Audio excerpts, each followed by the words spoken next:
Okay, so now we'll start to do the statement of P&L first. Do you all know how to do a P&L? Yes. Yes. Okay, so you all know the format, right? Yep. Okay, we have to get like this, how much of the sale from where? Do you all know about this? No. Don't know. Okay, so basically, as the question have given us the trial balance, so all our amount, given amount, we will take from the trial balance. Okay, so at first is the sales, so we will take from the trial balance here. Then to get the net sale, we'll take the sales minus with the sales return and minus with the sales discount as well. Then we will sum up all. Then this is our net sales. Okay. Then after that, we have to count our gross profit. So we have to use the net sale minus with the cost of merchandise sold to get the gross profit. So we will take the cost of merchandise sold from trial balance as well. Then we will sum up.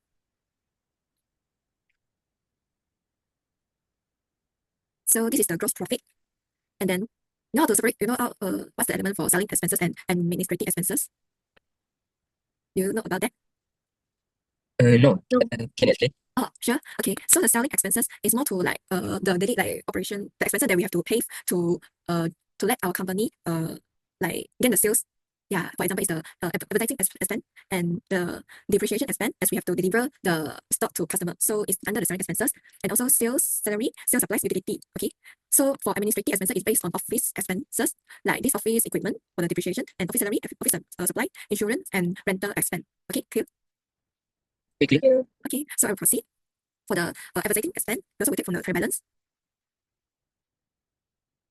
Here, depreciation. Depreciation of delivery van and delivery van repair and maintenance.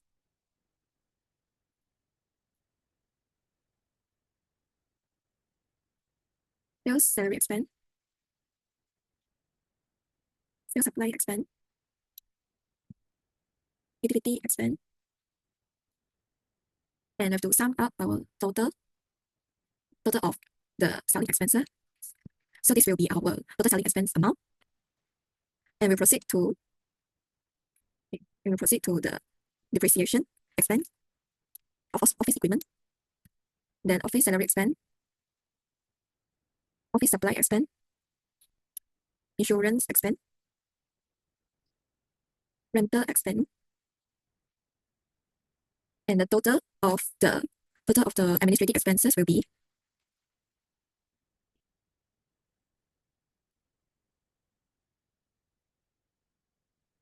this amount. And we will sum up to get the total operating expenses.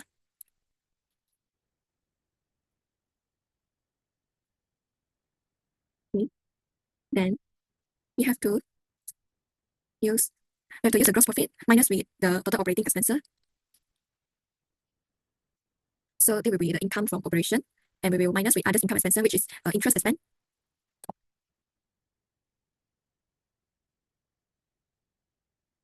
And we will take the income minus with interest expense to get the net income. So this amount, this is our net income from Masmera Enterprise. Okay. So here you're all clear about it. Is it clear? Yes. Okay. Yes. So now I will proceed to the question B. So this is a statement of changes in foreign equity. Okay, so this is the format. We will use the capital at the early of the end, and we will minus with the withdrawal and plus any increases in foreign equity, such as like just now we get the net income, right? So the capital will increase. So we will put the net income at here, and we will sum up to get the capital at the end of the year. Okay, and we have to take this is the capital of the early of the month, the end of the year. Then we will get the net income. We will take from here. Then we will minus the withdrawal. And this is 0. Okay, so we will sum up. So this will be our capital of the end of the year. Okay.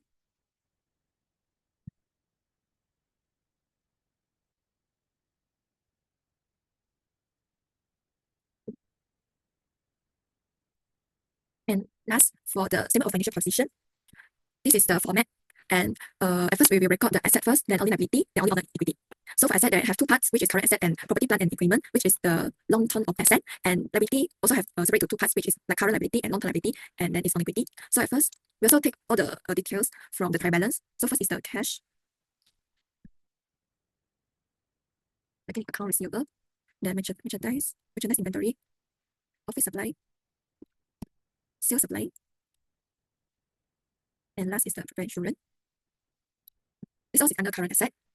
For the second part, property, plant, and equipment, first is the long-term investment. Then second will be the office equipment. And we will minus with the accumulated depreciation of office equipment. So we will get this amount, and then proceed to the delivery bank. And same as well, we have to minus with the accumulated depreciation. Then also have to sum up. Okay, so we have to sum up for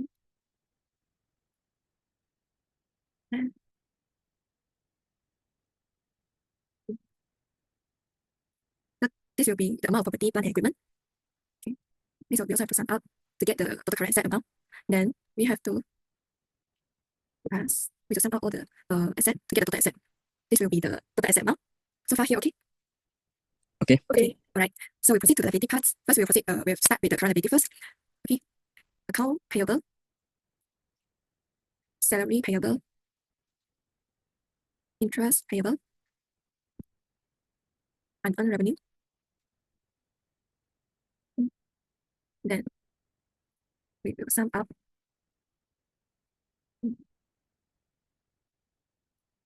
We'll sum up the current liability amount. Then for long-term liability, there's only have one, which is not payable. And we also have to sum up. Okay, so this is the amount of total liability. Then last is the capital. We will take from here the statement of changes in the own equity, which we had done just now. Then we will summarize. We will sum up all.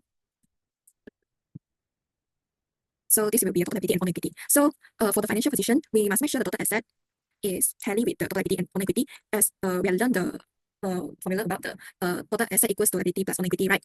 Yeah, so we have to make sure that these two amounts must tally, then only correct. Yeah, okay. So for my part, I will explain the impact of the omission, overstated, understated, and correctly stated under reference on the element of the accounting equation of Masmira Enterprise, especially the net income. So we go for the A, depreciation of office equipment and delivery van for the sum of 35,000 ringgit. So for the net income, I put overstated because depreciation expense has not been recorded, and the net income will be overstated by 35,000 ringgit. And it is an expense, so it is not including, and it will reduce the expense total. So for the expenses, it is understated because in the profit or loss statement, this would mean that the total expenses are lower than they should be, which causes an overstatement of the net income. As said, it is overstated because the office equipment and the delivery van would be overstated as their accumulated depreciation has not been updated. And lastly, liability, it is correctly stated because depreciation does not directly affect liabilities, as it is an expense and non-cash adjustment. So we go for the B, unpaid salaries of 20,000 ringgit. For the net income, it is overstated because unpaid salaries were not accounted for as an expense. So the net income will be overstated. For the expenses, it is understated by 20,000 ringgit because unpaid salaries were not recorded as an expense. For the asset, it is correctly stated as the omission of unpaid salaries does not impact the asset account directly. And lastly is liability. It is understated because the unpaid salaries of 20,000 ringgit should increase salaries payable, which is a liability account. By not recording the unpaid salaries, the liability would be understated. So far, you all clear? Yes, okay. Yeah. We proceed with C. The available balance of office supplies in hand was 300 ringgit. So the net income is overstated because the office supplies expense was not properly adjusted and recognized. So it will leading to underreporting of expenses. For the expenses, it is understated because the amount of office supplies used was not recorded and it reduced the total expenses. So for the asset, I put overstated because before the adjustment office supplies account in adjusted trial balance, it is recorded at 4,000 ringgit, but the actual balance available is only 300 ringgit. That is why. For the liability, I put correctly stated because office supply adjustment does not affect liabilities. So it is related to asset values and the corresponding expenses, not the company owes. Last but not least, I will explain for D, a total of 7,800 ringgit of the unearned revenue was realized. So for the net income, it is understated because 7,800 ringgit of unearned revenue has been realized but was not recorded in income statement. For expenses, it is correctly stated because there is no impact on expenses due to the unearned revenue adjustment. And then, as said, I also put correctly stated because the realization of unearned revenue does not affect the asset balance directly. And lastly, liability, I put overstated because unearned revenue was not reduced by the realized amount, which is 7,800. So it is causing liability to be higher. So I think that's all from my explanation. Thank you. For my next part, I want to explain about E. For E, I put the net income is overstated. For expenses, I put understated. For asset, I put overstated. And liability, I put correctly stated. For the asset, I put overstated because it is prepaid insurance, so it is overstated. Meanwhile, for the expenses, I put understated because of it affected, not has not been recorded in insurance expense, so I put it as understated. And for liability, I put it as correctly stated because that's not affected for the liabilities. And for the H, for the F, for the net income, I put the understated. For the expenses, I put correctly stated. For the asset, I put understated, and the liability, I put as correctly stated. For the net income of the question F, I put it as understated because it is related to the account receivable as it mentioned customers. So I put it as understated because it has not been recorded because the invoice were not sent. For the asset, I put it as understated because the account receivable account is understated because the company has not recognized the amount due to from the customer. And for the expenses and liability, I put it as correctly stated because it does not affect. And as for the G, I put it as net income, I put it as understated. For the expenses, I put correctly stated. For the asset, understated, and the liability is correctly stated.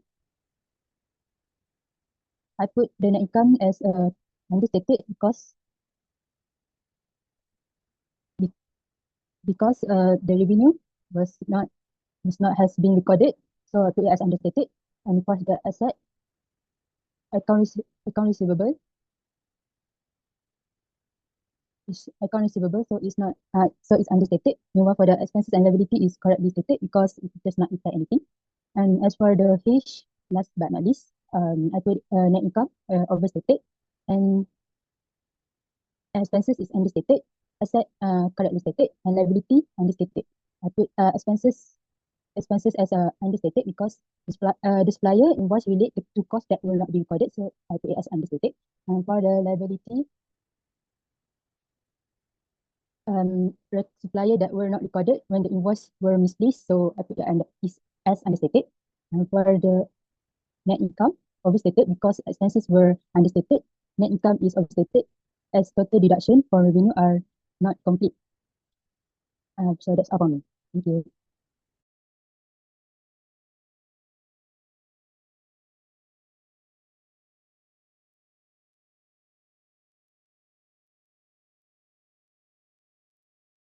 Continue to part C for question 1.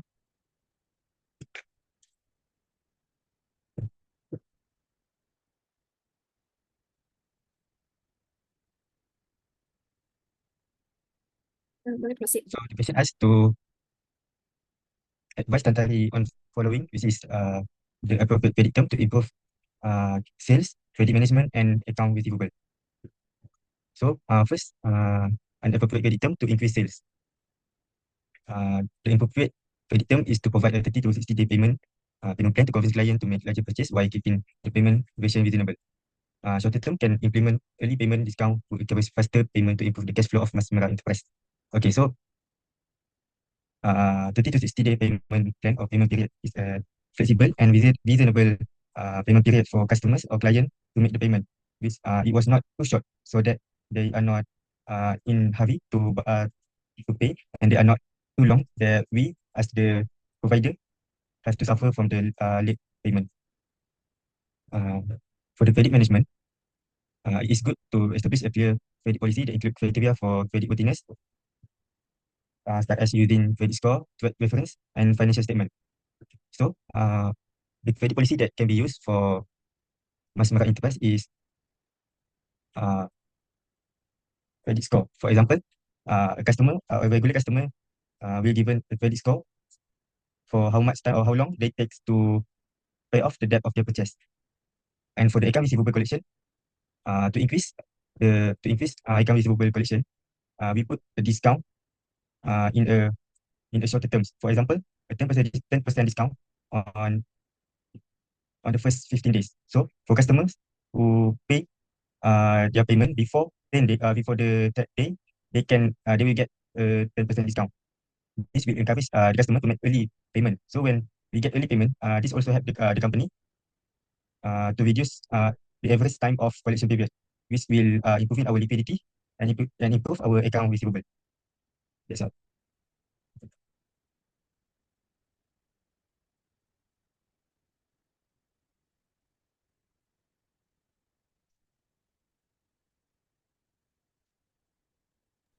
Okay, for part C, question 2,